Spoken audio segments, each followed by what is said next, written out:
Mesure de l'intensité d'un courant électrique. Pour commencer, rappelons que l'intensité d'un courant électrique s'exprime en ampères, le symbole A, lettre majuscule. Cette unité doit son nom à André-Marie Ampère, mathématicien, physicien, chimiste et philosophe français, qui vécut à la fin du XVIIIe et au début du XIXe siècle.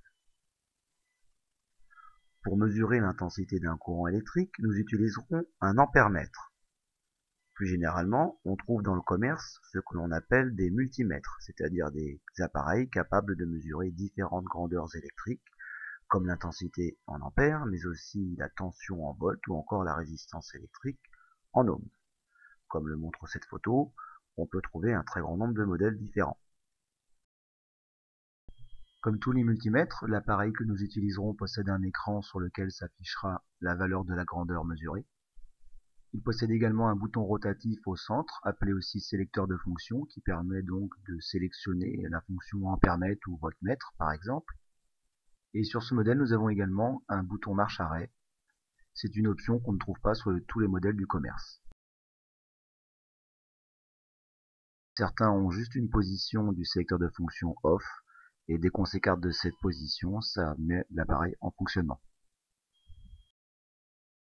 Sur la face avant de l'appareil, autour du sélecteur de fonction, nous trouvons plusieurs zones, chaque zone correspondant à une fonction.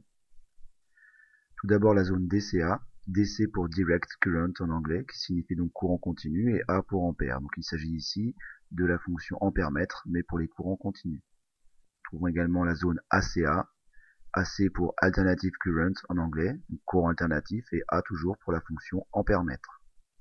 De la même façon, on trouve également la zone ACV, Alternative Current toujours, mais V pour volt cette fois-ci. Donc là, ce sera pour mesurer des tensions en courant alternatif. La zone DCV sera utilisée pour mesurer des tensions, donc en volts, mais en courant continu. Et enfin, la zone ohm sera utilisée pour la mesure des résistances électriques. Dans une zone donnée, comme par exemple la zone DCA, qui nous servira à mesurer l'intensité des courants continus, chaque position du sélecteur correspond à un calibre. Le calibre correspond à la valeur maximale que peut mesurer l'appareil.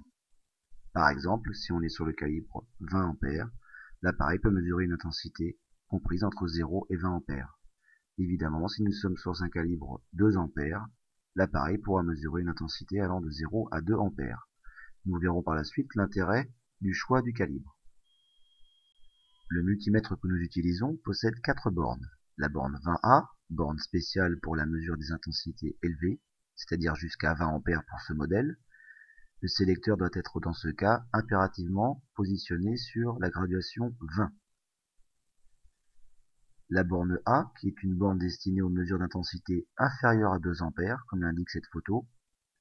Dans ce cas, les calibres disponibles sont les calibres 2 ampères, 200 mA, 20 mA, 2 mA, 200 et 20 microampères. Dans tous les cas, le courant dont on veut mesurer l'intensité doit entrer par l'une de ces deux bornes, 20A ou A. On verra laquelle choisir et le mode opératoire à suivre. La troisième borne est la borne COM, appelée aussi commun. Cette borne est toujours utilisée, quelle que soit la fonction. Lors d'une mesure, en particulier donc d'intensité, le courant doit sortir par cette borne. Enfin, la quatrième borne servira pour la mesure de tension électrique et de résistance électrique.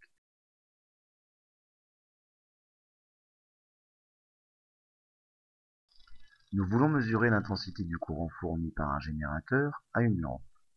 Pour cela, il faut brancher l'ampèremètre en série dans le circuit, de façon à ce qu'il soit traversé par le courant à mesurer. Rappelons que le courant dans un circuit a un sens. Il sort de la borne plus du générateur et revient par la borne moins. C'est très important car ce courant devra entrer par l'une des deux bornes 20A ou A de l'ampèremètre.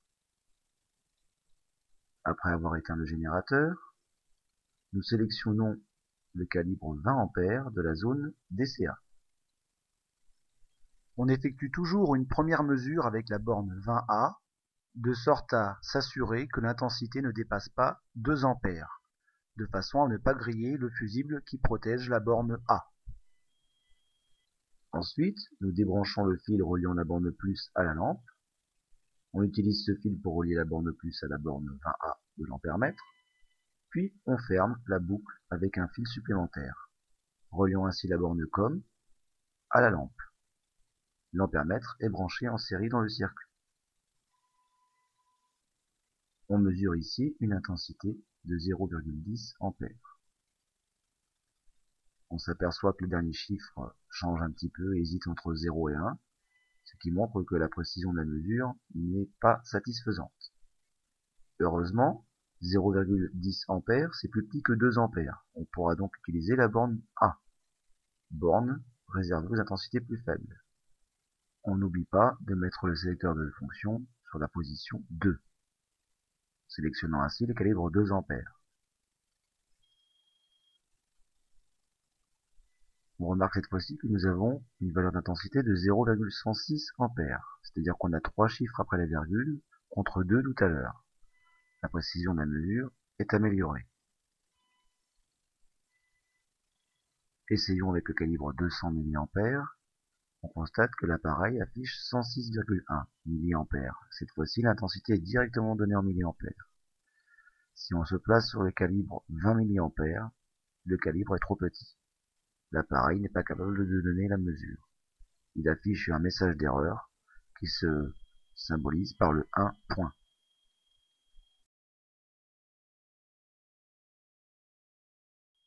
En conclusion, retenons que l'intensité d'un courant électrique se mesure à l'aide d'un ampèremètre que l'on branche en série dans le circuit.